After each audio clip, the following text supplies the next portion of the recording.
أعوذ بالله من الشيطان الرجيم. Bismillahirrahmanirrahim. Assalamualaikum warahmatullahi wabarakatuh. Hamdan wa syukralillah wassalatu wassalamu ala rasulillah amma ba'd. Halo sobat hebat semuanya, apa kabar? Semoga kamu semuanya makin sehat walafiat, berprestasi, bermanfaat. Oke sobat hebat, video kali ini kita akan ngebaso alias ngebahas soal, yaitu 5 soal COVID-19 yang telah kamu kerjakan sebelumnya. Dan hasilnya, wow, banyak sekali yang jeblok. Oleh karena itu, Bapak rasa perlu nih ngebahas soal ini nih. Penasaran kan jawaban yang paling tepatnya yang mana? Oke, kalau gitu cekidot, tonton video ini sampai habis ya. Oke, sobat-sobat, langsung saja kita ke nomor 1. Bismillah. Nah, nomor 1 pertanyaannya, Allah Subhanahu wa taala Maha Suci, tidak akan pernah menzalimi hambanya. Lantas apa sebab Allah Subhanahu wa taala menurunkan wabah atau taun ini? Taun COVID-19 ini. Nah, Bapak langsung ke jawabannya saja ya, biar mempersingkat waktu, tidak dibahas poin per poin. Jawaban yang tepatnya adalah banyaknya perzinahan yang terang-terangan dan dianggap biasa. Itulah yang mengundang turunnya azab berupa taun ini. Ini sesuai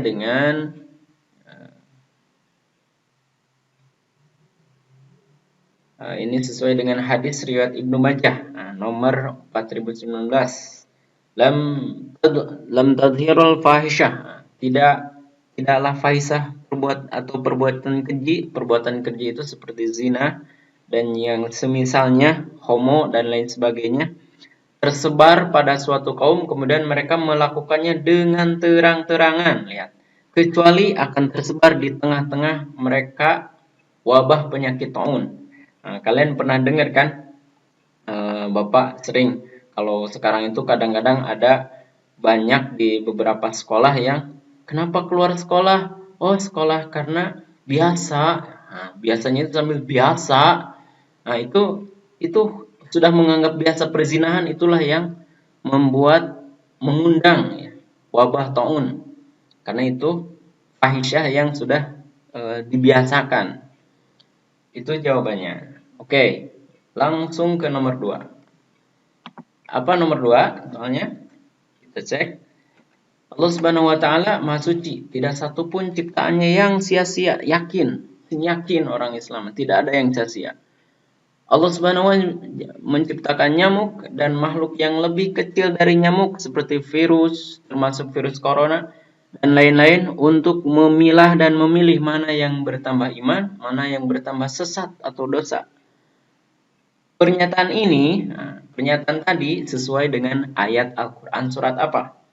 Jawabannya adalah yang ini ya, yang surat Al-Baqarah ayat 26 dan surat At-Taghabun ayat 11. Kita cek ya ayatnya. Nah, ini Al-Baqarah 26 bunyinya, A'udzubillahi minasyaitonirrajim. Innallaha la yastahyi an yadriba mathalan ma ba'udatan fama fawqaha, dan seterusnya.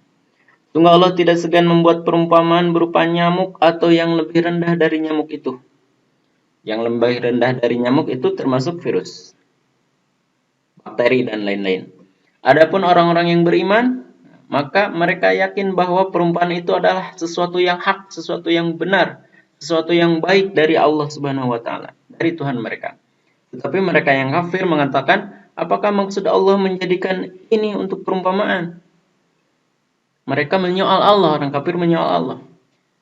Dengan perumpamaan itu banyak orang yang disesatkan Allah, dan dengan perumpamaan itu banyak pula yang diberi petunjuk, diberi hidayah, dan tidak ada yang disesatkan Allah kecuali orang-orang yang fasik.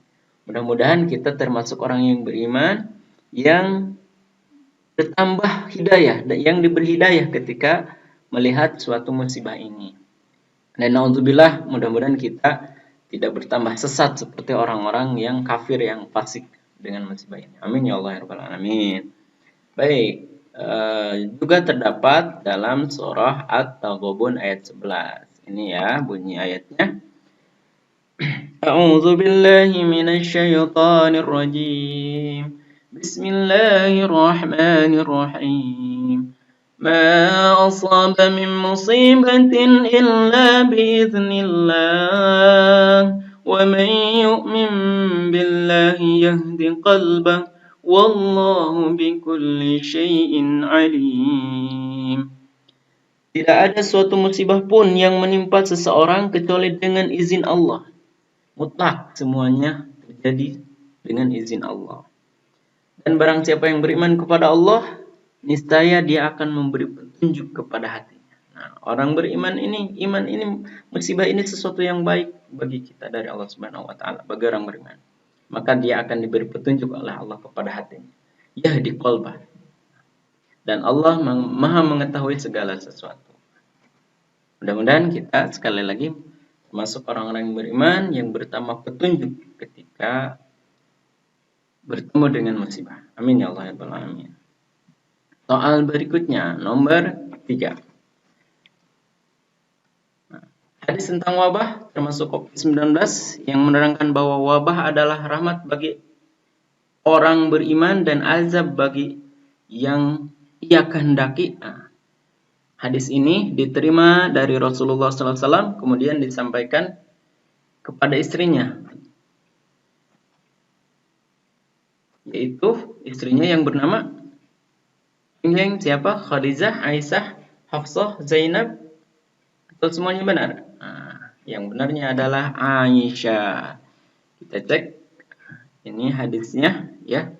Nah, ini Allah menjadikan wabah taun musibah termasuk COVID-19 ini, Allah jadikan wabah tersebut sebagai rahmat bagi orang yang beriman dan sebagai azab bagi orang yang dikehendaki. Dan hadis ini dari Aisyah radhiyallahu dari Rasulullah kemudian ke Siti Aisyah radhiyallahu anha. Itu ya jawaban yang tepatnya. Kemudian nomor berikutnya, nomor 4. Orang Islam akan mendapatkan pahala syahid jika meninggal dunia karena wabah dengan syarat. Yang mana nih? Ini jawabannya semuanya benar sih sebetulnya ya. Tapi yang paling tepat adalah yang ini nih. Opsi yang ini. Mengikuti fatwa ulama dan protokol medis dalam menghadapi wabah. Jadi kita kan ketika datang sesuatu pada diri kita tanyakan pada Al-Quran, pada hadis. Dan Al-Quran hadis ini kita gak bisa langsung kita pahami sendiri. Kita harus memahaminya dengan pemahaman para ulama. Singkatnya, kita ikuti fatwa ulama bagaimana cara menghadapinya. Baru kita ikuti protokol medis dan lain sebagainya. Karena kita ini orang Islam, orang beriman. Patokan utamanya Quran hadis dengan pemahaman para ulama. Baru kita lanjut ke protokol medis dan lain sebagainya. Paham ya insyaallah ya? Yang terakhir. Nah, ini nih yang paling banyak kejebak nih ya. Hampir semuanya benar. Dan ini rata-rata dilakukan di semua masjid ya. Jawaban yang tepatnya adalah itu menggulung karpet. Bapak ulang ini soalnya. Berikut ini langkah pencegahan corona dalam ibadah di masjid. Kecuali menggulung karpet. Nah, ini Bapak cek berdasarkan berdasarkan himbauan dari Kemenkes RI sama DMI. DMI itu Dewan Masjid Indonesia.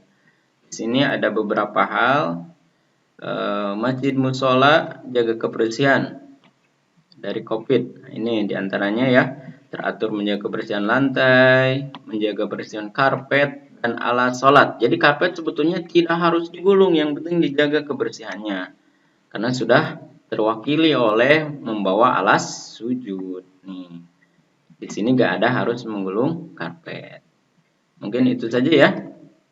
Jelas lah, insya Allah semuanya paham. Mudah-mudahan ini bermanfaat dan semoga Allah Subhanahu wa taala memberi kita hikmah sehingga kita dengan musibah ini sekali lagi kita bertambah hidayah kepada kita semakin dekat dengan Allah Subhanahu wa taala dan semakin banyak bermanfaat bagi sesama. Semoga bermanfaat. Jika video ini dirasa manfaat oleh sobat hebat semuanya, jangan lupa di-share agar makin banyak yang mendapat manfaat. Dan jangan lupa juga like, comment, and subscribe. Wattaqullaha mastata'tum. SMK bisa, SMK hebat. Wassalamualaikum warahmatullahi wabarakatuh.